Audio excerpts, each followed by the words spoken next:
Hello বন্ধুরা, আমি team ডায়মন্ডের সঞ্চিতা। তো আমি তোমাদেরকে বলেছিলাম যে আমার এই চ্যানেলে স্পোর্টস রিলেটেড আমি কিছু ভিডিও দেবো, কারণ আমি একজন স্পোর্টস লাভার পার্সন। সো আমি একজন মোহনবাগান সমর্থক। তো যারা খেলা দেখো তারা জানো যে সিজন শুরু হয়ে গেছে ডুরান্ড কাপ থেকে, এবং ডুরান্ডের প্রথম ম্যাচ ইস্ট বেঙ্গল খেলেছে। যেহেতু আমি একজন মোহনবাগান সমর্থক, তো আমি ভেবেছিলাম যে 31 তারিখে আমি ভিডিও দেবো, কারণ সেদিন আমাদের ম্যাচ আছে।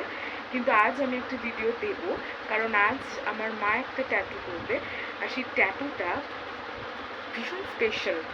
আর সেটা কেন স্পেশাল, সেই ট্যাটুটা আমি তোমাদের সাথে শেয়ার করবো। চলো দেখা।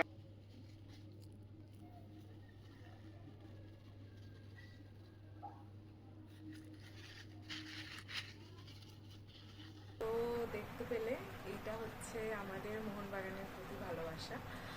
আর খুব তাড়াতাড়ি নেক্সট ভিডিও নিয়ে আসবো। 29শে জুলাই আমাদের মোহনবাগান দিবস। তো 29শে জুলাই আমি মাঠে গিয়ে কী করবো বা মোহনবাগান দিবসে কি হয় সেটা নিয়ে 29শে জুলাই আমি আরেকটা ভিডিও নিয়ে আসবো।